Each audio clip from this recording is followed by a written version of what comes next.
আলোচনা করব।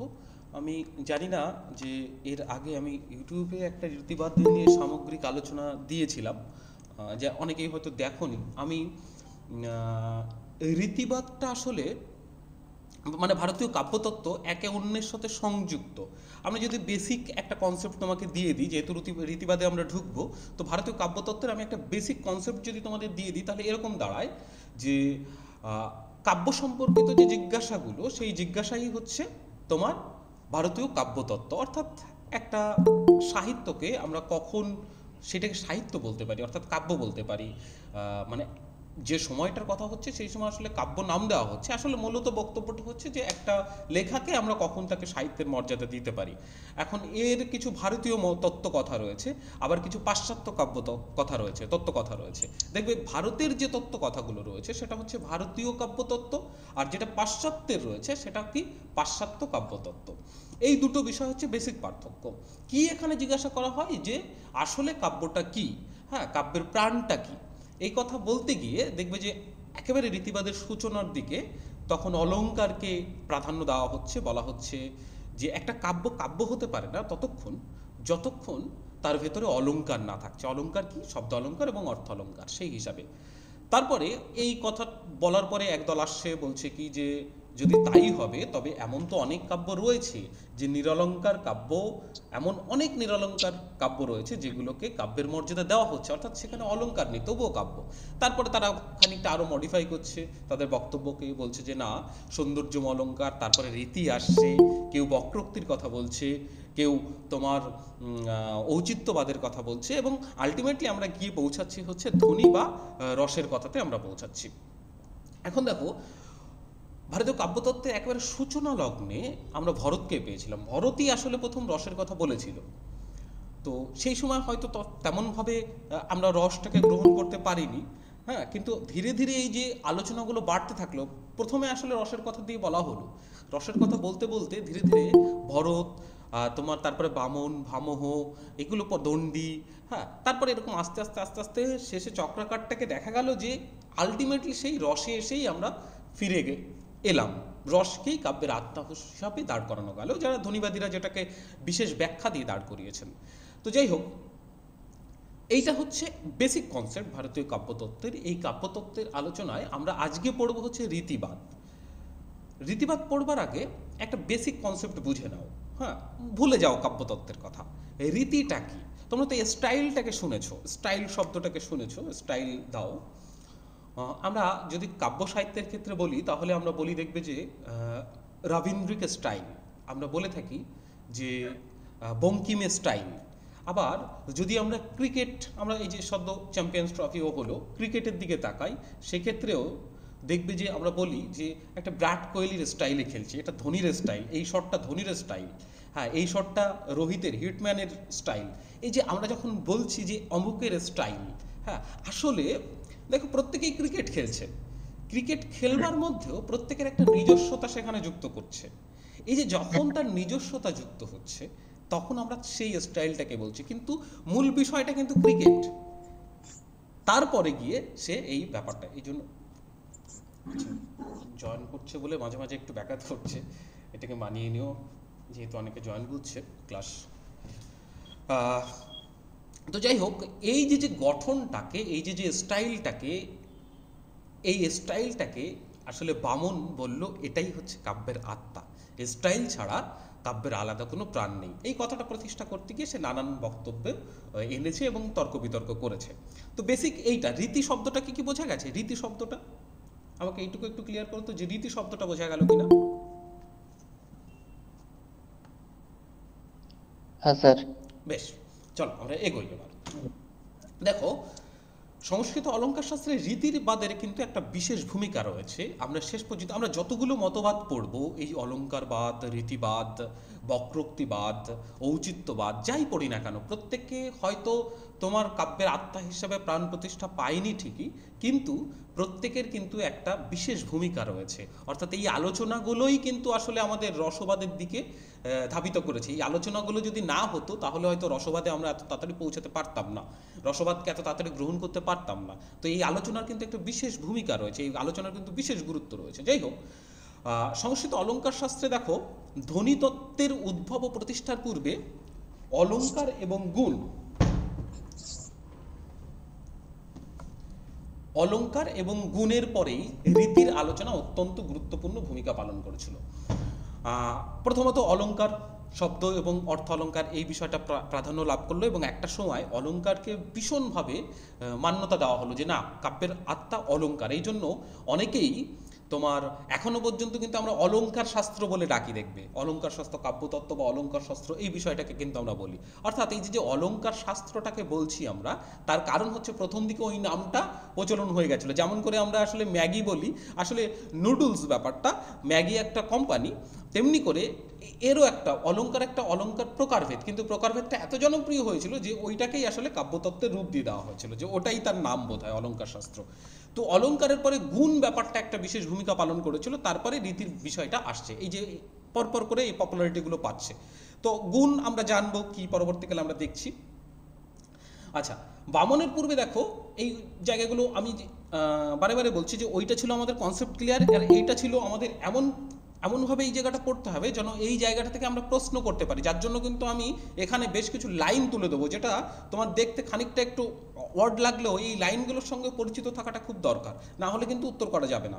তো যাই হোক, বামনের পূর্বে দেখো ভরত, ভামহ এবং দণ্ডী এরা তিনজন কিন্তু রীতি বিষয়ক আলোচনা করছে, এবং পরবর্তীতে রাজশেখর, রুদ্রট, ভোজ, কুন্তক, রুষ্যক, অভিনবগুপ্ত, মম্মট ভট্ট, বিশ্বনাথ প্রমুখ রীতি নিয়ে আলোচনা করছে। এখান থেকেই কিন্তু প্রিভিয়াস ইয়ার কোশ্চেন ছিল যে বামনের পরবর্তীতে কারা রীতি নিয়ে আলোচনা করেছেন, এবং সেখানে কয়েকজন নাম দিয়ে দিয়েছিল। সেই নাম দেওয়ার ফলে তোমাকে বিশ্লেষণ করতে হচ্ছিল যে অমুক জয়েন মানে আলোচনা করেছে, অমুক করেনি, এরকম করে ব্যাপারটা ছিল, মানে ক্রম হিসাবে পরপর দিয়ে দিয়েছিল। তো যাই হোক, রীতিবাদ কাব্যের প্রাণ হিসাবে প্রতিষ্ঠা না পেলেও ভারতীয় কাব্যতত্ত্বের আলোচনায় রীতিবাদের কিন্তু একটা বিশেষ ভূমিকা রয়েছে। আমরা কিভাবে আলোচনাটা করব? আমাদের এই সামগ্রিক আলোচনাটা এই কটা ফেজে হবে। আমরা প্রথমে দেখব রীতিবাদের উদ্ভবের পূর্বে যে গুণ বিষয়টা ছিল, এই গুণ ব্যাপারটা নিয়ে আমরা আগে ক্লিয়ার করব। রীতিবাদের সাধারণ ধারণাটাকে আমরা ক্লিয়ার করব, তারপরে শব্দগুণ এবং অর্থগুণ এই বিষয়টাকে ক্লিয়ার করব। রীতিবাদের সূচনাটা কেমন করে হচ্ছে সেইটা দেখব।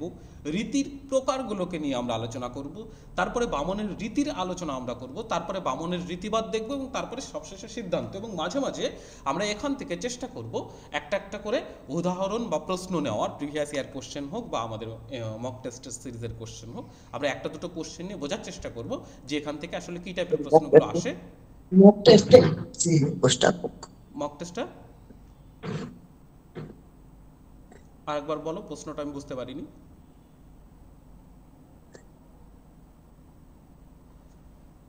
আমরা মাঝে মাঝে প্রিভিয়াস ইয়ার কোশ্চেন এবং মক টেস্ট এই বিষয়টা নিয়ে আলোচনা করব। প্রথমে আমরা যেটা দেখবো, দেখো রীতিবাদের উদ্ভবের পূর্বে গুণ বিষয়টা ছিল কি। ভুলে যাও এখানে ডেস্কটপের লেখা যা দেখতে পাচ্ছ বা মোবাইলে যা দেখতে পাচ্ছ সেটা ভুলে যাও। প্রথমে মনে করো গুণ কি। আমরা যখন বলি যে অমুকের এই এই গুণ আছে, হ্যাঁ অমুক এরকম তার গুণের অধিকারী, এরকম আমরা বলে থাকি না? ঠিক এক্স্যাক্টলি গুণ শব্দ তুমি এরকম ভাবতে পারো। এরকম কবিতার ক্ষেত্রেও একটা কবিতার বিভিন্ন রকমের গুণ হয়। হ্যাঁ, কবিতাটা শব্দ মাধুর্যের গুণ হতে পারে, কবিতাটার অর্থ মাধুর্যের গুণ হতে পারে, কবিতাটা সাজানোর গুণ হতে পারে, ইত্যাদি নানান রকমের গুণ হতে পারে। এইটাই আসলে গুণ। কাব্য লক্ষণ, একটা কাব্যর যা কিছু রয়েছে, যা কিছু সুন্দর রয়েছে, সেইটাকেই আমরা গুণ হিসাবে ধরে নিতে পারি। ভরত দেখো প্রথমত কাব্য লক্ষণ হিসাবে 10টি গুণের কথা বলছেন।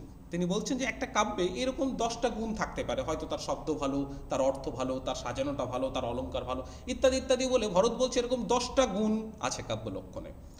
বামহ এই 10টার মধ্যে মাত্র 3টে গুণকে স্বীকার করলেন, ওজ, মাধুর্য ও প্রসাদ গুণকে স্বীকার করলেন, এবং এই 3টিই মাত্র স্বীকার করলেন। মনে রেখো কিন্তু এইগুলো কিন্তু খুব ইম্পর্টেন্ট প্রশ্ন, এবং এইগুলো স্টেটমেন্ট ওয়াইজ প্রশ্নগুলো আসবে তোমাদের। সুতরাং এই জন্য আমার কিন্তু এত লাইন তোলা, না হলে এত লাইন আমার তোলার কোনো প্রয়োজন নেই। ভরত কাব্য লক্ষণ হিসাবে 10টি গুণের কথা বলছেন, ভামহ 3টে গুণকে স্বীকার করছেন। ভরতের পরে ভামহ আসছে, 3টে গুণের কথা, ওজ, মাধুর্য এবং প্রসাদ গুণকে স্বীকার করছেন। এরপরে দেখো দণ্ডী আসছেন। দণ্ডী দেখো কি বলছেন, যে দণ্ডী গুণগুলোর গুরুত্বের কথা মনে রেখে 10টি গুণকেই মেনে নিয়েছিলেন কিন্তু, এবং তিনি প্রথম দেখো বৈদর্ভ এবং বা বৈদর্ভী এবং গৌড় মার্গের কথা আমাদের শোনালেন। দণ্ডী প্রথম বৈদর্ভী এবং গৌড় মার্গের কথা আমাদের শোনাচ্ছেন। বৈদর্ভী মার্গে 10টি গুণ রয়েছে এবং গৌড় মার্গে রয়েছে মাত্র 3টি গুণ। তাহলে উনি এই ভাগটা করছে যে বৈদর্ভী মার্গে কিন্তু 10টা গুণ এবং গৌড় মার্গে তার মতে 3টি গুণ। হ্যাঁ, অর্থ, ব্যক্তি, উদারতা এবং সমাধি গুণ। দণ্ডী গুণ এবং অলঙ্কারের মধ্যে বড় বিশেষ কোনো ভেদ মানলেন না। তিনি শব্দ ও অর্থ দুয়েরই কিন্তু পৃথক পৃথক গুণের কথা স্বীকার না করে শুধুমাত্র 10টি গুণের কথা বললেন। দেখো এই জায়গাটা খেয়াল করো, তিনি কিন্তু যেমন বামনের ক্ষেত্রে আমরা যখন পড়বো, একে আমরা যখন দেখবো, দেখবো শব্দগুণ এবং অর্থগুণ হিসাবে আলাদা ভাগ করেছে, কিন্তু দণ্ডী সেটা করেননি। দণ্ডী শব্দ এবং অর্থ এই দুয়ের মধ্যে পৃথক পৃথকতা স্বীকার করেন না, তিনি গুণ হিসাবেই মেনে নিয়েছেন। বামন যেমন বলছে কি যে তার শব্দগুণ হতে পারে, তার অর্থগুণ হতে পারে, এরকমভাবে দণ্ডী সেটাকে মানেনি। হ্যাঁ, যদি মনে হচ্ছে যে বুঝতে একটু ক্রিটিক্যাল হচ্ছে আমাকে বলবে, ঠিক আছে, আমি সেই জায়গাটা একটু নতুন করে বোঝাবো, তাহলে কোনো অসুবিধা নেই। তারপরে দেখো এই পর্যন্ত আমরা 3জনকে পাচ্ছি গুণের হিসাবে। 3জনকে প্রথম ভরত 10টা গুণের কাব্যগুণের লক্ষণ বলছে একটা কবিতার 10 রকমের গুণ থাকে। হ্যাঁ, মানে ধরো তোমার গুণ হিসাবে তুমি নাচতে পারো, তুমি গাইতে পারো, তুমি লিখতে পারো ভালো, তুমি আরো আরো নানান রকম ক্রিয়েটিভ কাজ করতে পারো, এরকম ধরো তোমার 10টা গুণ রয়েছে। তেমনি করে ভরত এরকম 10টা কাব্যের 10টা লক্ষণের কথা বলছেন, যে 10টা কাব্যগুণ রয়েছে। ভামহ এসে 3টি গুণের কথা বললেন, ওজো, মাধুর্য এবং প্রসাদ। দণ্ডী কিন্তু ভরতের ওই 10টা গুণকেই স্বীকার করে নিলেন এবং তিনি আরো যেটা করলেন, দুটো মার্গের কথা বললেন, বৈদর্ভী এবং গৌড়ী মার্গের কথা বললেন, ঠিক আছে। এবং বৈদর্ভী মার্গে তার মতে 10টি গুণ রয়েছে এবং গৌড় মার্গে 3টি গুণ রয়েছে, ঠিক আছে। এবং দণ্ডী গুণ এবং অলঙ্কার এই দুটোর মধ্যে বিশেষ কোনো পার্থক্য মানেননি এবং শব্দগুণ, অর্থগুণ এই দুটোকেও কিন্তু পৃথক করে তিনি মানেননি। এটা গেল দণ্ডী। এবার আছি আচার্য বামন। বামন দেখো কি বলছে, আচার্য বামন বলছে তিনি নিজস্ব দৃষ্টিকোণে গুণ এবং অলঙ্কারের পার্থক্যের কথা শোনালেন এবং বললেন, যা কাব্য শোভা, কারোর বোধহয় একটা সাউন্ড অন রয়েছে, দেখো তো সাউন্ডটাকে একটু অফ করে দাও।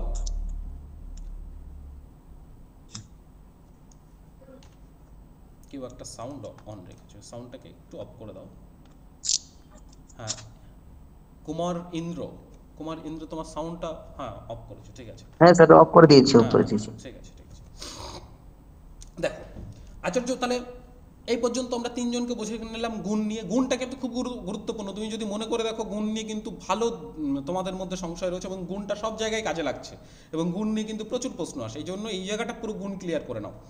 আচার্য বামন আসছে এরপরে। বামন কি বলছে দেখো, তিনি নিজস্ব দৃষ্টিকোণে গুণ এবং অলঙ্কারের পার্থক্যের কথা শুনলেন। তিনি গুণকে এবং অলঙ্কারকে পৃথক করলেন, যে গুণ আলাদা, অলঙ্কার আলাদা, এবং তিনি বললেন যা কাব্য শোভা বৃদ্ধি করে তাই হলো গুণ। অর্থাৎ একটা কাব্যকে যা কিছু সৌন্দর্য তৈরি করে তাই হচ্ছে গুণ। বোঝা গেছে? একজনকে তার যে যে বৈশিষ্ট্য সুন্দর করে, আমরা যদি কোনো মানুষকে দেখি, সেই মানুষের যে যে বৈশিষ্ট্য দেখে আমার তাদেরকে ভালো লাগে, সেই বৈশিষ্ট্যগুলোই হচ্ছে তার গুণ। আবার আমরা কাব্যের ক্ষেত্রে যে একটা মানুষকে বা একটা কবিতাকে যা যা জিনিস সুন্দর করছে, শব্দ হতে পারে, অর্থ হতে পারে, এবং শব্দের বিভিন্ন ভাগ হতে পারে, অর্থের বিভিন্ন ভাগ হতে পারে, এইগুলো যা, সেইগুলোই হচ্ছে গুণ। যা কাব্য শোভা বৃদ্ধি করে তাই হলো গুণ।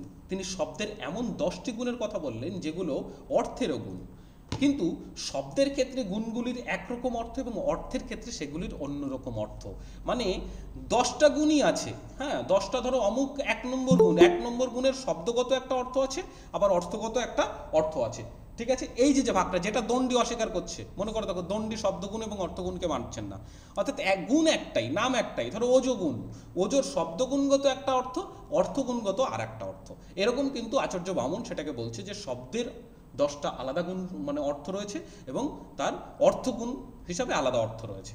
দেখো 10টি গুণের কথা বললেন যেগুলো অর্থেরও গুণ, কিন্তু শব্দের ক্ষেত্রে গুণগুলির একরকম অর্থ এবং অর্থের ক্ষেত্রে সেগুলোর অন্যরকম অর্থ।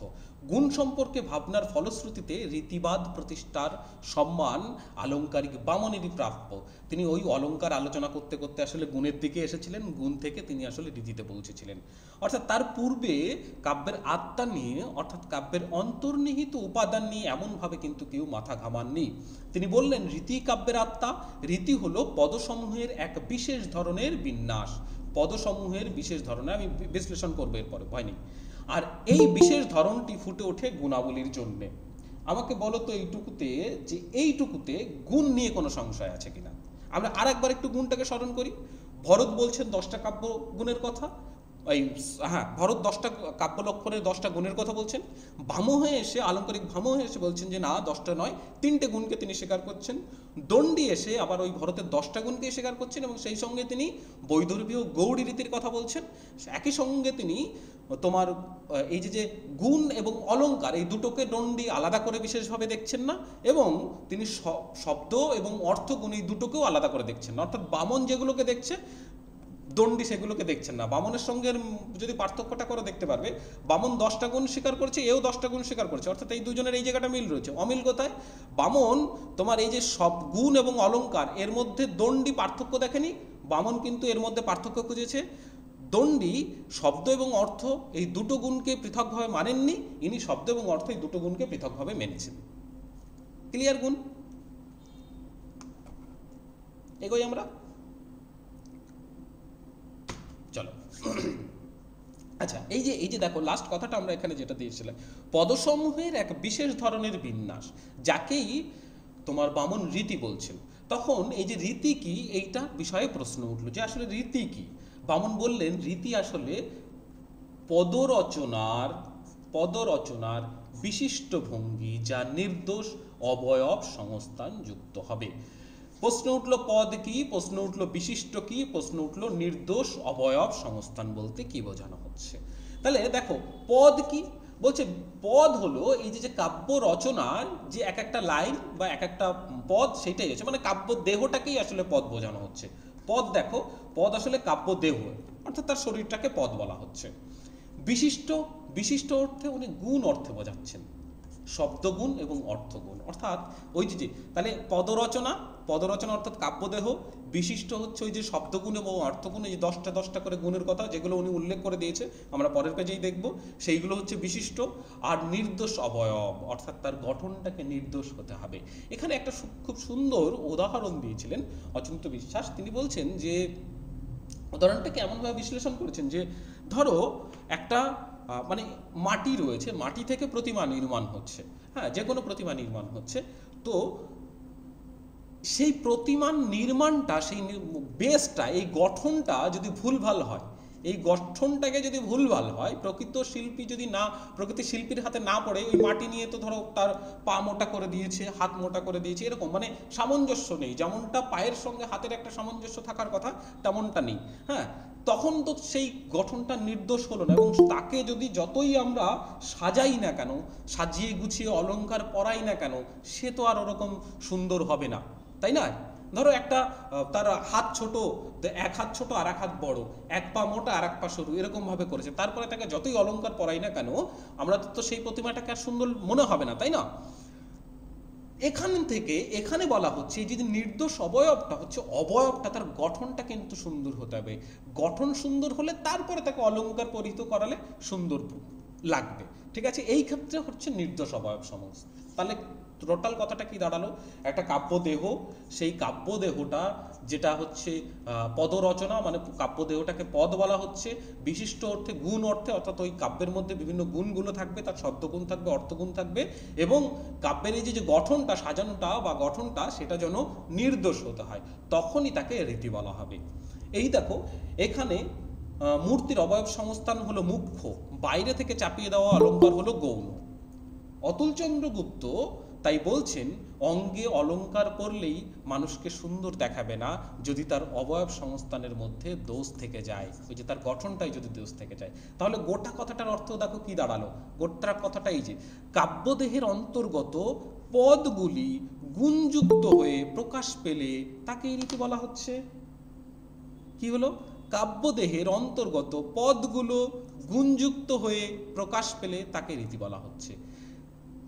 গুণযুক্ত তখনই হবে যখন নির্দোষ অবয়ব সংস্থান হবে। 3টে কথাটাকে মাথায় রাখলে রীতিকে ক্লিয়ার হবে। একটা হচ্ছে পদ, যা কাব্য শরীর, আর একটা হচ্ছে গুণ, যেটা হচ্ছে বিশিষ্ট হচ্ছে গুণ অর্থ, অর্থাৎ কাব্যের গুণগুলো থাকবে, আর একটা হচ্ছে তার গঠনটা যেন সুন্দর হয়, তখনই তাকে রীতি বলা হবে। ক্লিয়ার রীতিটা? এই যে এতক্ষণ ধরে আমরা বিশিষ্ট অর্থে বলছিলাম যে গুণ অর্থে, দেখো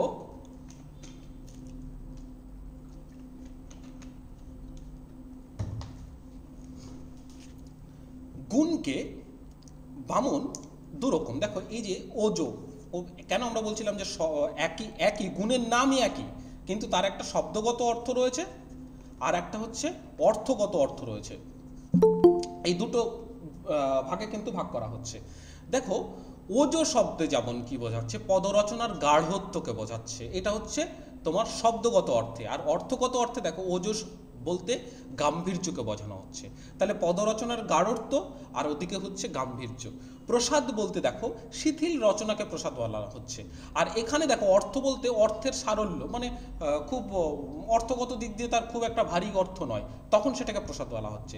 শ্লেষ এর শব্দগত অর্থ দেখো শব্দের মসৃণতা, আর শ্লেষ দেখো একটি শব্দের মধ্যে বিভিন্ন অর্থ, তখন শ্লেষ বলা হচ্ছে। এইভাবে দেখো ও 10টাকেই পুরো ভাগ করে দিয়েছে। এই 10টা নামগুলোকে একটু মনে রাখার চেষ্টা করো, এগুলো একটু প্রয়োজন হবে, নোটে আছে, অসুবিধা নেই। আচ্ছা, এবার দেখি আমরা রীতিবাদের সূচনাটা কেমন করে হচ্ছে। আচ্ছা, ক্লিয়ার হচ্ছে তো তোমাদের?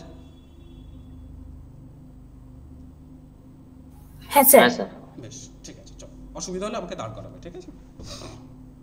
দেখো এর আগে আসলে অলঙ্কারবাদটা যদি জেনে থাকো, দেখবে যে অলঙ্কারবাদে কথা হচ্ছে শব্দার্থ সহিত কাব্যম, শব্দ এবং অর্থের সহিতে কাব্য সৃষ্টি হয়। এই শব্দ ক্ষেত্রে শব্দ অলঙ্কার, অর্থের ক্ষেত্রে অর্থ অলঙ্কার, এই জন্য অলঙ্কারকে কাব্যের আত্মা বলা হচ্ছে। বামন এলো, বামন এসেও কিন্তু অলঙ্কারের পক্ষে সওয়াল করলো। ও বলল কাব্যম গ্রাহ্যম অলঙ্কারাৎ, অর্থাৎ কাব্য অলঙ্কারের জন্যই গৃহীত হয়, কিন্তু প্রথম দিকে তার বক্তব্য। রুদ্রট আসছে, সেও বলছে শব্দার্থ কাব্যম। অর্থাৎ দেখো এখানে এরা কিন্তু প্রত্যেকেই তোমার অলঙ্কারকে স্বীকার করলো, বামনও কিন্তু অলঙ্কারকে স্বীকার করছে। মজার ব্যাপার, যখন এর সমালোচনা হলো তখন বলা হলো আচ্ছা, যে এমন তো অনেক কাব্য রয়েছে যেখানে তো অলঙ্কার নেই, তারপরেও তো সে শ্রেষ্ঠ কাব্যের মর্যাদা পাচ্ছে, তখন কি করা যায়? তখন বামন আবার তার বক্তব্যটাকে একটু মডিফাই করার চেষ্টা করলো। তিনি বলল দেখো আত্মা হিসাবে অলঙ্কার, কিন্তু যখন বিরুদ্ধ মত উঠলো তখন বামন বলেছিলেন সৌন্দর্যম অলঙ্কার, অর্থাৎ যা কিছু সুন্দর তাই অলঙ্কার। অর্থাৎ একটা কাব্যে যা কিছু সে সুন্দর দেখছে সব কিছুকে সেই মানে অলঙ্কার বলতে এতক্ষণ যেটা তোমার নির্দিষ্ট ইয়ের মধ্যে শব্দ এবং অর্থ অলঙ্কারের মধ্যে সীমাবদ্ধ ছিল, বামন কিন্তু সেটা থেকে বেরিয়ে এলেন, বেরিয়ে এসে অলঙ্কারকে কিন্তু আরো বৃহত্তর অর্থে গ্রহণ করলেন। তিনি বললেন যা কিছু সুন্দর তাই হচ্ছে অলঙ্কার, সেই হিসাবে তিনি কিন্তু ব্যাখ্যা করলেন।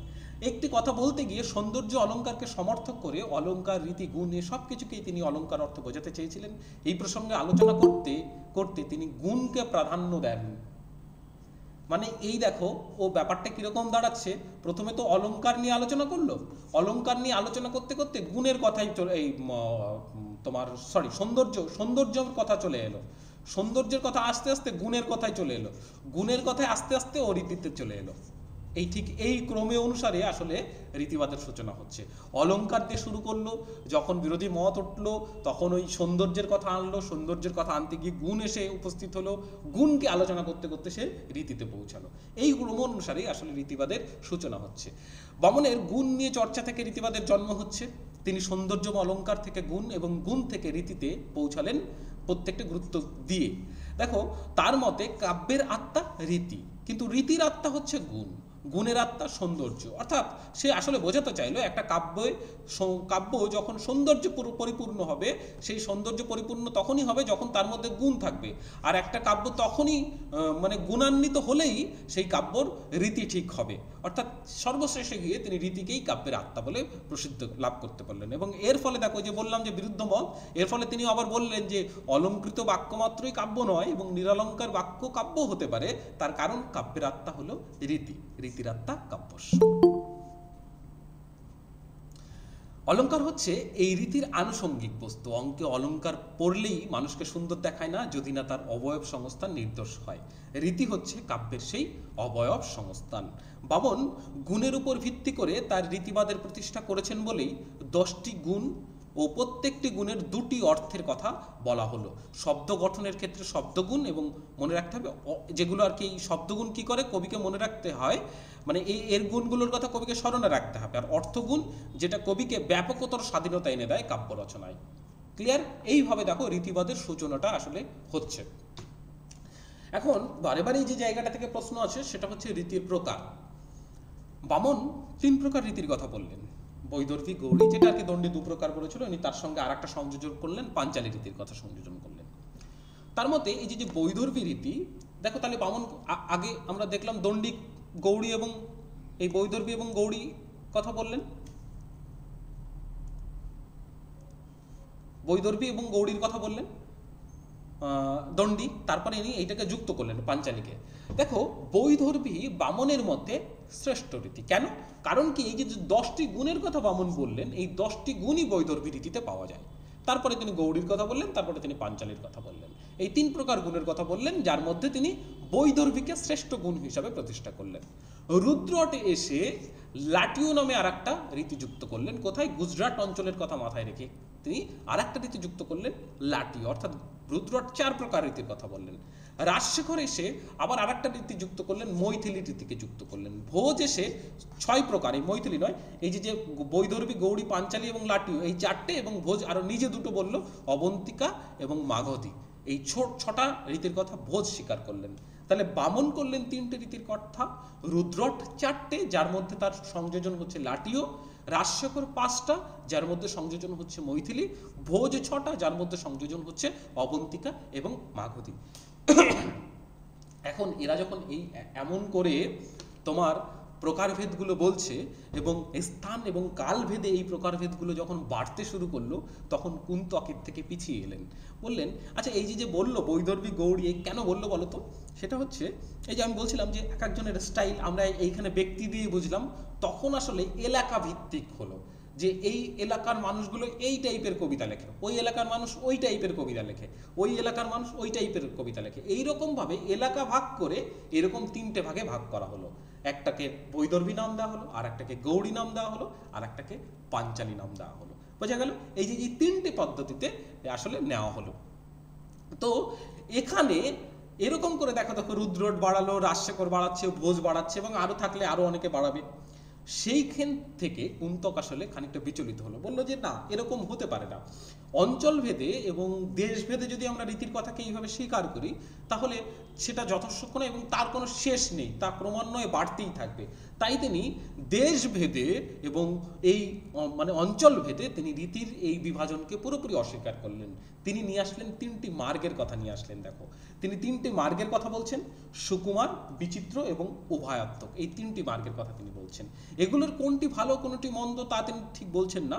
সহৃদয় পাঠকের মনে আনন্দ দান করা কবির উদ্দেশ্য হলে সমস্ত মার্গই সমান গুরুত্ববান। তিনি দেশভেদ ও রীতিভেদ অস্বীকার করে শিল্পীর স্বতন্ত্র ও মহিমা স্বীকার করেছেন। কুন্তক বামনাচার্যের রীতির সঙ্গে গুণের নিবিড় সম্পর্কের কথা, এই স্টেটমেন্টগুলো একটু খেয়াল রাখো।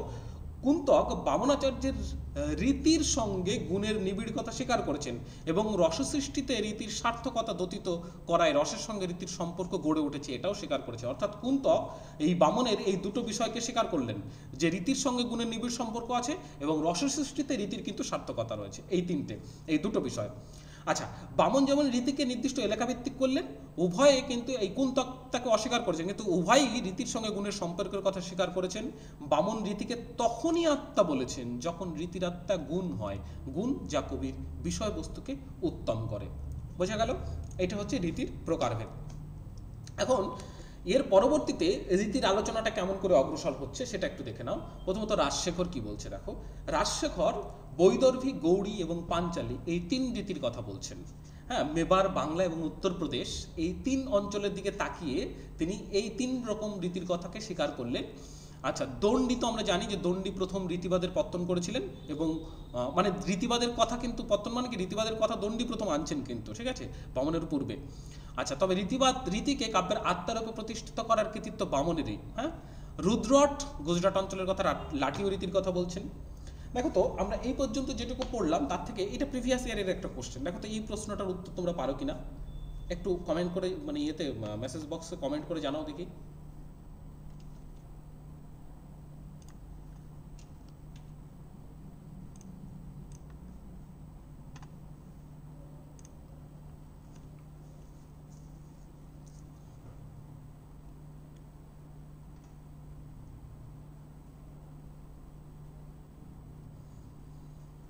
স্যার এভরিডে आंसर হবে।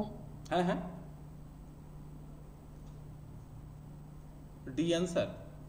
C D E A B D answer হবে অপশন 3 3 নম্বর এ বি ডি কথা বলছো তাই 3 নাম্বার হবে। দেখো আমরা একটু এইভাবে দেখে নিই। রীতি সম্পর্কে প্রাচীন ভারতীয় অলঙ্কার শাস্ত্রে কয়েকজন তাত্ত্বিকের ধারণা বিষয়ে নিচে কয়েকটি শুদ্ধ অশুদ্ধ মন্তব্য দেওয়া হচ্ছে, একেবারে নেটের কোশ্চেন। আচ্ছা, দণ্ডী দুটি রীতি বৈদর্ভী এবং গৌড়ীর উল্লেখ করেছেন, কথাটা সত্য। বামন বৈদর্ভী ও গৌড়ীর পাশাপাশি পাঞ্চালীর উল্লেখ করেছেন, এটাও সত্য।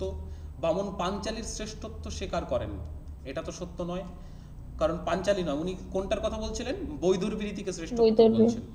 রুদ্রট রীতি হিসাবে লাটিও রীতির উল্লেখ করলেন এবং জগন্নাথ লাটিও রীতির শ্রেষ্ঠত্ব স্বীকার করলেন না।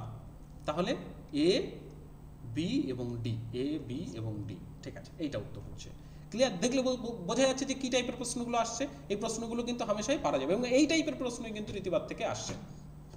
আচ্ছা দেখো, বামনের পরবর্তীতে রীতির আলোচনায় দেখো ভোজ কি বলছে। ভোজ আবার 4টে রীতির মধ্যেই সন্তুষ্ট থাকেনি, তিনি অবন্তিকা বা অবন্তী ও মাগধী নামে আরো 2টি রীতির কথা বললেন এবং মোট 6 প্রকার রীতির কথা তিনি বলছেন। কুন্তক কি বলছেন? কুন্তক 3টির মার্গের কথা বললেন, এই মার্গগুলোকে একটু বুঝে নাও। সুকুমার, বিচিত্র এবং মিশ্র স্বভাব। সুকুমার স্বভাবে কবি, হ্যাঁ, রচনা মার্গ সুকুমার, এই মার্গে ফুটে ওঠে সৌকুমার্য। আর বিচিত্র মার্গে হচ্ছে বৈদগ্ধ বা বিচিত্র মার্গ প্রকাশিত হয়। আর মিশ্র স্বভাব মানে যেখানে সুকুমারও থাকবে বিচিত্র থাকবে, সেইটা হচ্ছে মিশ্র ভাব, ঠিক আছে। কুন্তকের মার্গগুলি পাশ্চাত্য, কেউ বোধ হয় হ্যান্ড রাইজ করেছো কি? কোনো কিছু হলে আমাকে জিজ্ঞাসা করো, অসুবিধা নেই, আমি স্ক্রিন আছে। কুন্তকের মার্গগুলির পশ্চাতে রয়েছে কবির স্বভাব, তার উপার্জিত। হ্যাঁ হ্যাঁ বলছিলাম স্যার, ভোজ যে দুটি রীতির কথা আলোচনা করছেন, এই যে দুটি আর বলেছেন অবন্তী আর মাগধী, মোট 6টি হয়েছে। হুম। তো বৈদর্ভী, গৌড়ী আর পাঞ্চালী, আর একটা কি রীতি হবে স্যার একটু বলবেন? হ্যাঁ, প্রথমে তো ধরো এই তো বৈদর্ভী রীতি, গৌড়ী রীতি, পাঞ্চালী রীতি, আর একটা লাটিও রীতি, লাটিওকেও স্বীকার করছে। আচ্ছা স্যার। তারপরে গিয়ে ও আরো 2টো বলছে, অবন্তী এবং মাগধী, ঠিক আছে। তাহলে স্যার মৈথিলিটাও স্বীকার করছে না? না, মৈথিলির কথা কেউ ইয়ে করছেন না, মৈথিলি তার উল্লেখ করছেন না, ও এই 6টার কথাকে বলছে, ঠিক আছে। আচ্ছা চলো, মার্গগুলির পশ্চাতে রয়েছে দেখো এই যে মার্গগুলো, এই মার্গগুলো কি? আমরা তো দেখলাম যে বামন যেখানে এলাকা ভিত্তিক করেছিল, এ সেখানে এলাকা ভিত্তিক করেনি। এ কিভাবে ভাগটা করলো? এই যে সুকুমার, বিচিত্র এবং মিশ্র স্বভাব, কিভাবে? তার স্বভাব ভিত্তিক, কবির স্বভাবকে দেখে, কবির স্বভাব, তার উপার্জিত জ্ঞান এবং অভ্যাস, এই 3টের উপর ডিপেন্ড করে কিন্তু সে এই মার্গগুলো রচনা করেছে। অর্থাৎ এক একটা পদ, সুকুমার পথের রচনা, বিচিত্র ধরনের রচনা, মিশ্র স্বভাবে, এগুলো সব কবির স্বভাব, উপার্জিত জ্ঞান এবং অভ্যাস এর মধ্য দিয়ে কিন্তু গড়ে তুলেছে।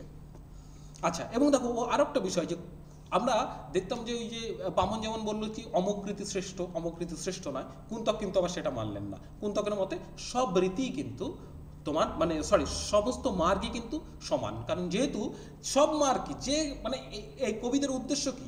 হ্যাঁ, আনন্দ দান করা। তা যেটাই আনন্দ দান করছে, যে কবিতাই শ্রেষ্ঠত্ব লাভ করছে, তাই সুন্দর, তাই মানে ওকে ওর মধ্যেও ছোট বড় এই মার্গগুলোর, সুকুমার মার্গ বড়, বিচিত্র স্বভাব ছোট, এরকম ভাবে তিনি ভাগ করলেন না। তার মতে সমস্ত মার্গই কিন্তু সমান।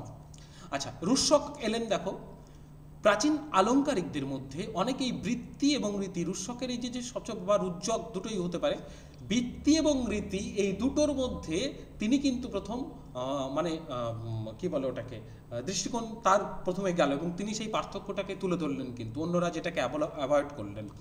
আচ্ছা, রসানুকূল বর্ণ রচনার নাম বৃত্তি বলে তিনি ওই যে বৃত্তিস্থ রস বিষয় ব্যাপার, হ্যাঁ, তদ্বতী পুনর্বর্ণ রচনা ইহুবৃত্তি, রীতির মধ্যে কবি বাইরে থেকে শব্দবিন্যাস দ্বারা ভালো গুণগুলিকে সংগ্রহ করেন। এইটুকু মনে রাখো, রীতির মধ্যে কবি বাইরে থেকে শব্দবিন্যাস দ্বারা ভালো গুণগুলিকে সংগ্রহ করে এবং তিনি বৃত্তিস্থ মানে রসানুকূল বর্ণ রচনার নাম বৃত্তি, বৃত্তির কথাটাও কিন্তু তিনি উল্লেখ করলেন, বৃত্তি এবং রীতির মধ্যে পার্থক্য রচনা করলেন, এই তার কিন্তু রুশ্যকের বৈশিষ্ট্য। আচ্ছা, অভিনবগুপ্ত এলেন, দেখো অভিনবগুপ্ত এসে তিনি দেখো তার গুরুত্বপূর্ণ, কারণ অভিনবগুপ্ত ধ্বনিবাদী, ধ্বনিবাদীরা দেখো রীতিকে কেমন করে দেখছে। লোচন টিকাতে তিনি বলছেন যে বৃত্তি কিংবা রীতি দুটি হচ্ছে অনুপ্রাস থেকে আলাদা নয়। তার মানে দেখো বৃত্তি এবং রীতি এই দুটোকে অনুপ্রাসের অন্তর্গত করে দিলেন, কিন্তু বৃত্তয় অনুপ্রাস জাতয় বি, অর্থাৎ বৃত্তি হচ্ছে অনুপ্রাস থেকে আলাদা নয়, একই রকমের, ঠিক আছে? অনুপ্রাস অলংকার যেটা, সেটাকে আসলে এরা বৃত্তি বলতে চাইছে, বৃত্তি কিংবা রীতি দুটোকেই। আচ্ছা, তিনি আরো বললেন বৃত্তিগুলো গুণালঙ্কার ছাড়া আরো কিছু নয়, অর্থাৎ এই বৃত্তিগুলোকে অলংকার, গুণ অলংকারের অন্তর্গত করতে চাইলেন অভিনবগুপ্তরা। তাহলে ধনীবাদ এরা দুটো দৃষ্টিকোণে দেখলেন, বৃত্তি এবং রীতি একে অনুপ্রাসের অন্তর্গত করলেন, আর একটা হচ্ছে বৃত্তিগুলোকে গুণালঙ্কারের অন্তর্ভুক্ত করলেন। আচ্ছা, মম্মট ভট্ট দেখো বেশ খানিকটা কিছু বলেছেন। তিনি বলছেন, দেখো কাব্যপ্রকাশ তার গ্রন্থে তিনি বলছে বামনের মতো 10টি শব্দগুণ অর্থগুণকে তিনি মানছেন না। বামনের মতো বলতো যে এই যে 10টি শব্দগুণ এবং 10টি অর্থগুণ আর কে মানেনি? দণ্ডি। দণ্ডি মানেনি, একদম। আচ্ছা, তিনি ভামহের মতো ওজ, প্রসাদ ও মাধুর্য এই 3টি গুণকে স্বীকার করেছেন, ঠিক আছে? তিনি কিন্তু বামন দেখো এই দণ্ডির সঙ্গে, সরি মম্মট ভট্টের সঙ্গে দণ্ডির পার্থক্য শুধু ওই যে মানে দণ্ডি তো মানেনি, হ্যাঁ, মানে শব্দগুণ এবং অর্থগুণকে মানেননি, কিন্তু 10টি গুণকে স্বীকার করেছেন। মম্মট কিন্তু 10টি গুণকেও স্বীকার করলেন না, তিনি 3টি গুণকে স্বীকার করলেন ভামহের মতন। আচ্ছা, ওই ওজ, প্রসাদ এবং মাধুর্য এই 3টি গুণকে। এবং শুধু তাই নয়, তিনি দেখো বলছে কোমল বর্ণগুলো অর্থাৎ ল, ব, স, র প্রভৃতির প্রয়োগে যে পাঞ্চালী রীতি হয় তাও তার মতে বৃত্তানুপ্রাসেরই অন্তর্গত। তাই তিনি শব্দালঙ্কারের মধ্যে রীতিকে স্থান দিয়েছেন। শব্দালঙ্কারের মধ্যে রীতিকে স্থান দিচ্ছেন কে? মম্মট ভট্ট। মাধুর্য গুণকে তিনি বৈদর্ভী রীতির অন্তর্গত এবং ওজগুণকে তিনি গৌড়ী রীতির, মাধুর্য গুণকে তিনি কি বলছেন? বৈদর্ভী রীতির অন্তর্গত, এবং ওজগুণকে তিনি গৌড়ীয় রীতির প্রকাশক বলে করছেন মম্মট ভট্ট। তাহলে মম্মট ভট্টের বক্তব্যগুলো কি? এক, তিনি 10টা গুণকে স্বীকার করলেন না, 10টা শব্দগুণ এবং অর্থগুণ এই কোনোটাকেই মানলেন না। 3টি গুণের কথাকে স্বীকার করলেন ভামহের মতো। আচ্ছা, তিনি পাঞ্চালী রীতিকে ওই বৃত্তানুপ্রাসের অন্তর্গত করলেন।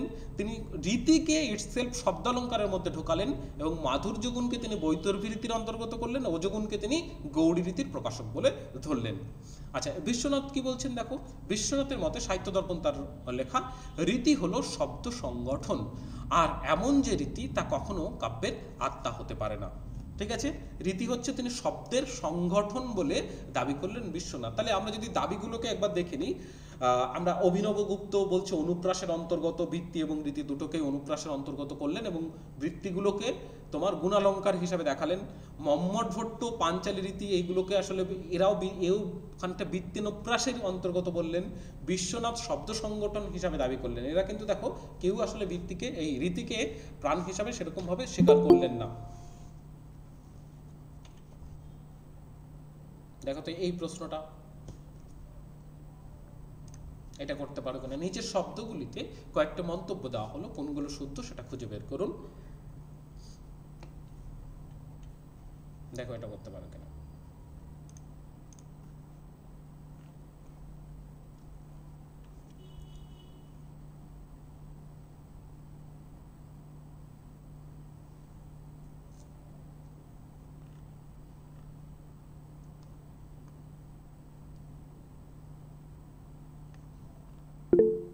হ্যাঁ,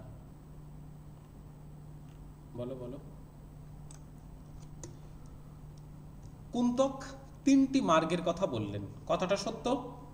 স্যার অপশন সি। কুন্তক 3টি মার্গের কথা বললেন, কথাটা সত্য। কুন্তক দেশভেদ এবং রীতিভেদ অস্বীকার করেছেন, কথাটা সত্য। কুন্তক রীতির সঙ্গে গুণের সম্পর্কের কথা বলেছেন, কথাটা সত্য। কুন্তক রসসৃষ্টিতে রীতির সার্থকতা দত্ত করেছেন, কথাটা সত্য। কুন্তক বলেছেন যে বক্রোক্তি কাব্যের আত্মা। হ্যাঁ, এই সবকিছু স্বীকার করেও তিনি বক্রোক্তিকেই কাব্যের আত্মা হিসাবে, এবং এই যে রীতির আলোচনা করছেন কুন্তক, তার সমালোচনা করতে করতে আসলে তিনি বক্রোক্তিতে পৌঁছাচ্ছেন। আমরা বক্রোক্তির যখন আলোচনা হবে তখন সেই সময় এই বিষয়গুলো আরো ক্লিয়ার হবে। আচ্ছা, তাহলে এ বি সি ডি ই এখানে সবকটা মন্তব্যই কিন্তু শুদ্ধ। নেক্সট আরেকটা প্রশ্ন দেখো, এটা দেখো, বলো।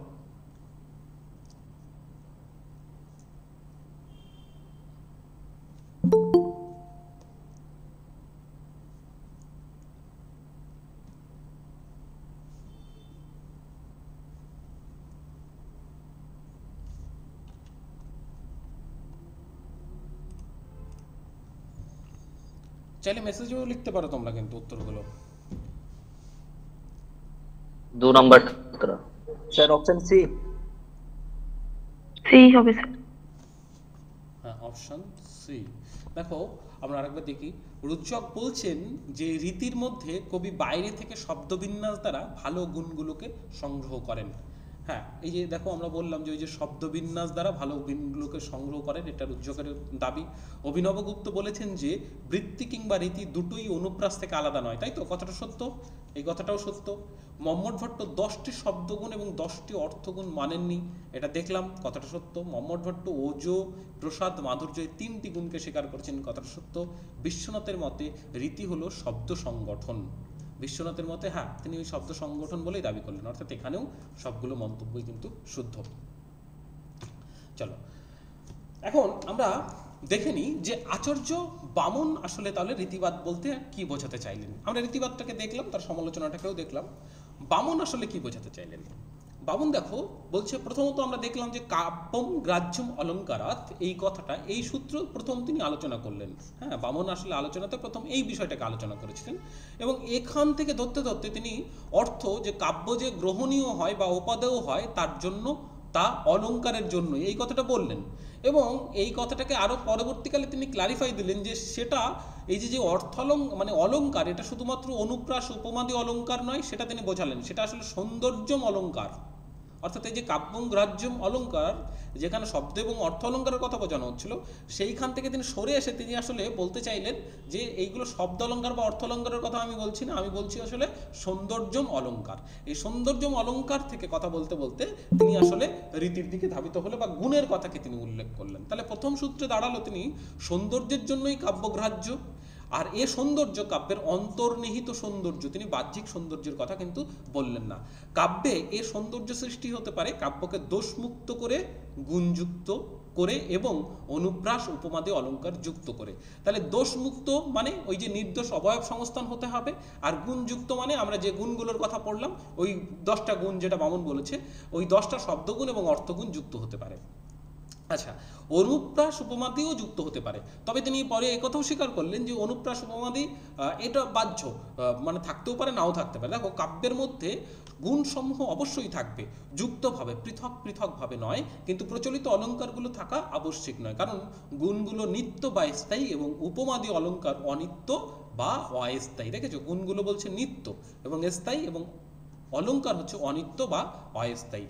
অর্থাৎ তাদের অনুপস্থিতিতেও কাব্য কাব্যত্ব লাভ করতে পারে। অর্থাৎ একটা সময় যিনি বললেন কাব্যম গ্রাহ্যম অলঙ্কারাৎ, একটা সময় এসে তিনি বলছেন যে অলঙ্কার ছাড়াও কিন্তু কাব্যের কাব্যত্ব লাভ হতে পারে। তখনই হবে যখন সেটা রীতি হবে। রীতি বলতে তিনি কি বোঝালেন? বামন বললেন রীতি কাব্যের আত্মা। রীতি কি? তার মতে পদরচনার বিশিষ্টতা। বিশিষ্টতা কি? গুণময়তা।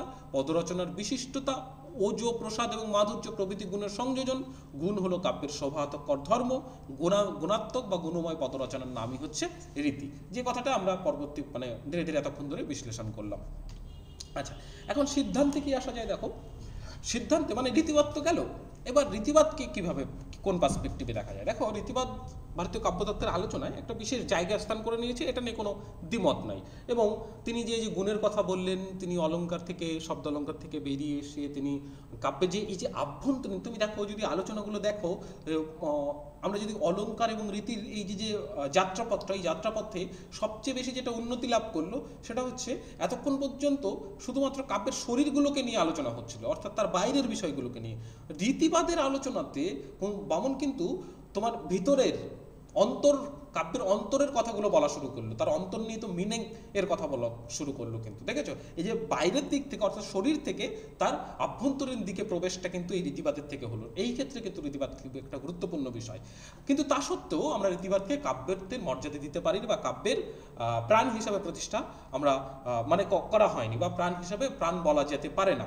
তার প্রথমত অনেকগুলো কারণ রয়েছে। তিনি প্রথমত বলছি দেখো এই যে গুণ, কিসের গুণ সেটা কথাটা খুব স্পষ্ট করে তিনি বলতে পারলেন না। অর্থাৎ এই গুণটা কোন জায়গার গুণ, কিভাবে গুণ, কার সঙ্গে যুক্ত হবে, এই বিষয়গুলোকে তিনি খুব ভালোভাবে স্পষ্ট করে বলতে পারলেন না। দ্বিতীয়ত দেখো তিনি বললেন যে আচ্ছা এই যে আবার কাব্যে গুণযুক্ত পদবিন্যাসের ব্যাপারে কবি স্বভাবের কোনো সম্পর্ক আছে কিনা। এই যে গুণযুক্ত পদবিন্যাস সঙ্গে কবি স্বভাবের, মানে যে একটা কবি যখন লিখছে, হ্যাঁ, তখন এই যে তার গুণযুক্ত মানে এই যে গুণযুক্ত পদের কথা তিনি বারে বারে বলছেন, সেটা কি অটোমেটিক হবে নাকি অন্য রূপে হবে, সেইটাও কিন্তু তিনি বিশ্লেষণ করে বোঝাতে পারলেন না। আচ্ছা নেক্সট দেখো, এই জায়গাটা দেখো, ধ্বনিবাদীরা ওজ, প্রসাদ এবং মাধুর্য এই তিনটি গুণকে মাত্র স্বীকার করলেন এবং বললেন যে রৌদ্র, বীর এবং অদ্ভুত রসের গুণ হলো ওজ, শৃঙ্গার রসের গুণ হলো মাধুর্য, বিপ্রলম্ব শৃঙ্গার রসে ও করুণ রসে যার স্ফূর্তি, আর প্রসাদ হলো সকল রসেরই গুণ। দ্বিতীয়ত দেখো, রীতি এবং সৌন্দর্য সম্পর্কে অতি মূল্যবান কথা বলেও বামন কিন্তু রীতিকে একটা বিশেষ অঞ্চলের মধ্যে সীমাবদ্ধ করেছিলেন, এই জন্য কিন্তু রীতি অনেকটা সংকীর্ণ হয়ে গেল। তৃতীয়ত, শব্দগুণ ও অর্থগুণের হিসাব করে বামন গুণের ক্ষেত্রে যথেষ্ট জটিলতা সৃষ্টি করেছেন।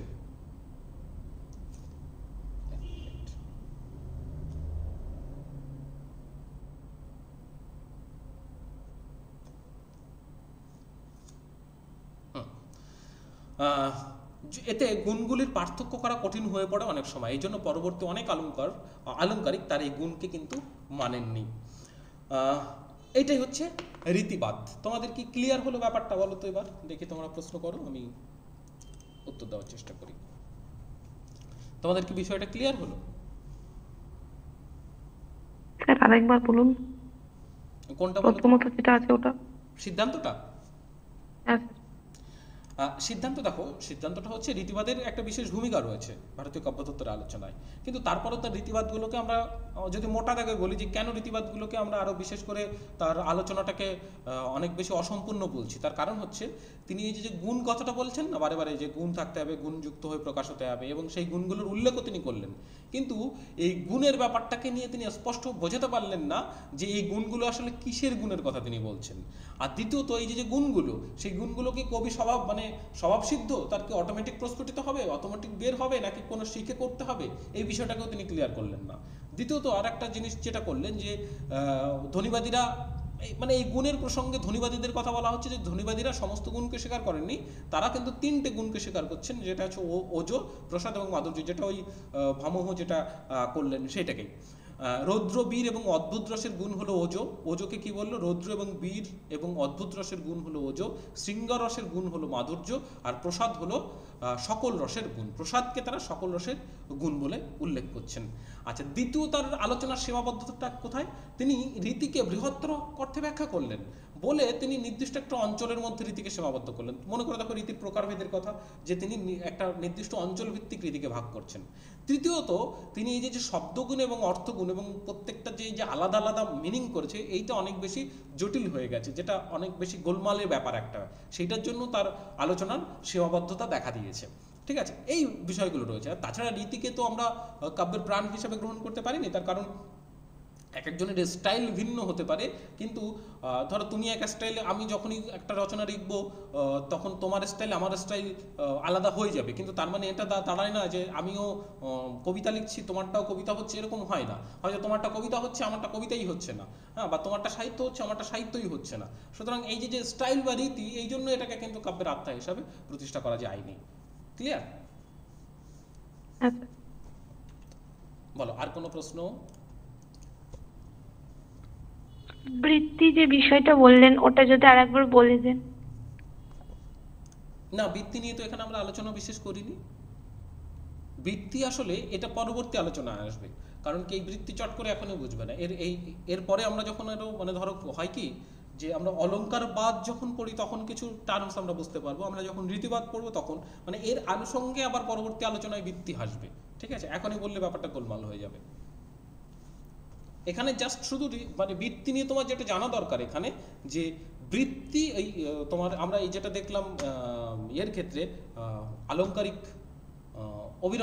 অভিনবগুপ্ত বৃত্তির সঙ্গে তুলনা করছে, বৃত্তি কিংবা রীতিকে অনুপ্রাস বলে দিয়েছেন। আর ওদিকে আর একজন বৃত্তি নিয়ে আলোচনা করলেন, রুস্যক বৃত্তি এবং তোমার রীতির মধ্যে একটা প্রভেদ তৈরি করেছে। এই দুটো ইনফরমেশন এখানের জন্য যথেষ্ট।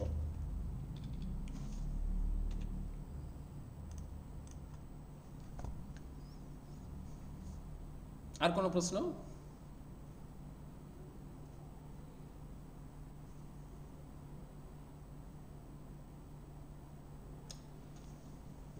ঠিক আছে, তাহলে আজকে আমরা এই পর্যন্ত আলোচনাটা রাখি। তোমাদের কোনো প্রশ্ন নেই তো? কালকে দোল উৎসব, এই উপলক্ষে আজকে ক্লাসটা নেওয়া হলো। খুব ভালোভাবে কাটাও, সুন্দর কাটুক তোমাদের দোল উৎসব। ঠিক আছে, গুড নাইট এভরিওয়ান।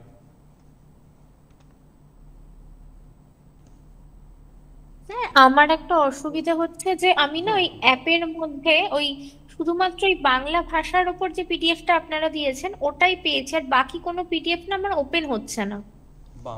বুঝলাম না, মানে কেন বলো তো, কি দেখাচ্ছে? মানে যখনই দেখাচ্ছি ব্ল্যাঙ্ক দেখাচ্ছি, পাশে যে একটা লক মতো আছে ওটা, ওই লকটা থাকছে, লকটার ওপেন হয়ে যে সেটগুলো বা মক টেস্টের যে প্র্যাকটিসের যে কোয়েশ্চেন আনসার ওগুলো কিছুই ওপেন হচ্ছে না আমার। পুরো মানে পিডিএফ আমি আর দেখতে পাচ্ছি না, শুধুমাত্র বাংলা ভাষার উপর পিডিএফটা দেখতে পেয়েছি, জেনারেল পেপারও দেখতে পাইনি, আজকে রীতিবাদের ওপরটাও আমি দেখতে পেলাম না, ওই পিডিএফ আমার ওপেন হচ্ছে না। যদি ওইটাই দেখো, দেখবে যে ওই ওই কোর্সটার মধ্যেই তুমি বারে বারে যাবে কিন্তু, ঠিক আছে? সবচেয়ে ভালো হবে, দেখবে যে অ্যাপটা যখনই খুলবে একেবারে উপরে দেখবে তোমার নাম লেখা আছে, ওখানে ক্লিক করার পরে দেখবে যে এনরোল কোর্স বলে একটা অপশন আছে, ঠিক আছে? ওই এনরোল কোর্সে যাওয়ার মধ্যে তুমি দেখবে ওই কোর্সটাকে দেখতে পাবে, ঠিক আছে? 10 days free class for Bengali বা জেনারেল পেপার, যাই হোক। ধরো তুমি বেঙ্গলির ক্ষেত্রে ঢুকলে, তুমি পরপর ফোল্ডার করে দেওয়া আছে দেখবে ওখানে। প্রথমটা বোধহয় ভাষার থেকে ফোল্ডারটা রয়েছে, দ্বিতীয়টা বোধহয় আমাদের দ্বিতীয়টা আছে আমাদের প্রবন্ধ থেকে, তৃতীয়টা আছে এই যে রীতিবাদ থেকে। আজকে শুধু ভাষাটাই ওপেন হয়েছে, আর না, কোনো মানে ফোল্ডারই এরকম ওপেন হচ্ছে না। তাহলে এরকম হওয়ার কথা না, এরকম হওয়ার কথা না, কারণ আমি কি?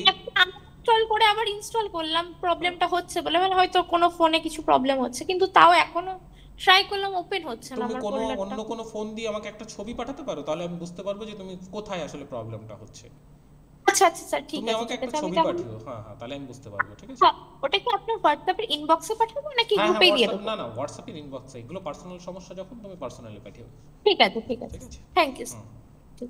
ঠিক আছে, ঠিক আছে, চলো সবাই, গুড নাইট।